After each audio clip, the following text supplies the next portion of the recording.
అది కాంగ్రెసా, బీజేపీ, బీఆర్ఎస్ఆ, చట్టం అందరికీ సమానంగా ఉండాలి. బీజేపీలో అరెస్ట్ చేసే దమ్ము ధైర్యం మీకు లేదు. కాంగ్రెస్ నాయకుల మీద కేసులు పెట్టే ధైర్యం లేదు. ఎంతసేపు బీఆర్ఎస్ వాళ్ళ మీద అక్రమ కేసులు పెట్టి మా వాళ్ళని అరెస్ట్ చేసి ఏంది ఈ వికృత ఆనందం ఏం పొందుతున్నారు మీరు? ఈ వికృత ఆనందం మంచిదా? నేను కింది స్థాయి పోలీస్ అధికారులకు కూడా చెప్పదలుచుకున్నా. సిఐలు, డిఎస్పీలు, ఎస్ఐలు రేపు మీరు బలైతారు. వాళ్ళు పైనుంచి నోటి మాట చెప్తున్నారు, కాయిదాల మీద మీరుంటున్నారు. రేపు హైకోర్టుకో సుప్రీంకోర్టు దాకానో రేపు ఈ కేసులు నడిచినప్పుడు మీరే బాధ్యత వహించాల్సి ఉంటుంది. అడ్డగోలుగా ఏమీ చూసుకోకుండా కేసులు నమోదు చేసి ఎఫ్ఐఆర్లు పెట్టి అక్రమ అరెస్టులు చేస్తే రేపు ఎవరు జవాబుదారీ? వీళ్ళు రిటైర్ అయిపోతారు. ఉన్నతాధికారులు నోటి మాటలతో చెప్తున్నారు. చట్టం ముందు మీరు సమాధానం చెప్పుకోవాల్సి వస్తుంది. చట్టం ముందు మీరు తల వంచాల్సి వస్తుంది.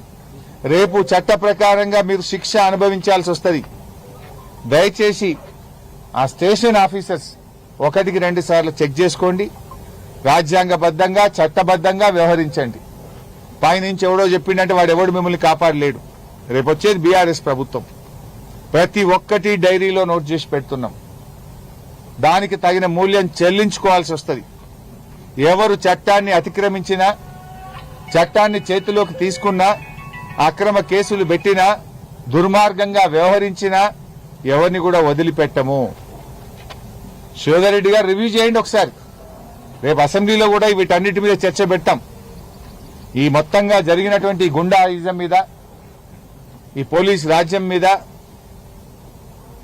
ఈ పోలీసుల వ్యవహార శైలి మీద రేపు అసెంబ్లీలో కూడా దీని మీద సీరియస్ డిస్కషన్ పెడతాం.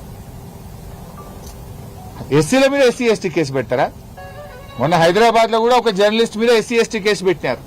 ఇలా మెదక్ లో 6 లోపల జైల్లో ఉన్నారు పిల్లలు, వాళ్ళు ఎస్సీలు. వాళ్ళ మీద ఎస్సీ ఎస్టీ కేసు పెట్టి జైల్లో పెట్టారు. ఇదేంటి అసలు ప్రజాస్వామ్యమా ఏంటిది? ఎస్సీల మీదనే ఎస్సీ ఎస్టీ కేసులు పెట్టారా? ముస్లిం మహిళ మీద దాడి చేసిన గన్మెన్ మీద ఇప్పటివరకు యాక్షన్ ఉండదా?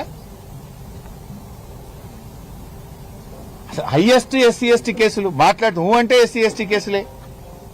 అసలు పిటిషన్ ఎవరు ఇచ్చిండ్రు? ఒక మహిళ ఇస్తే 13 మందిని అరెస్ట్ చేసిండ్రు. ఆ మహిళకు ఈ సంఘటనతో సంబంధం లేదు. ఆ మహిళకు ఈ కేసులో ఏ రకమైన ఆమెకు దెబ్బ తాకింది లేదు, ఆమెను ఒక మాట అన్నది లేదు.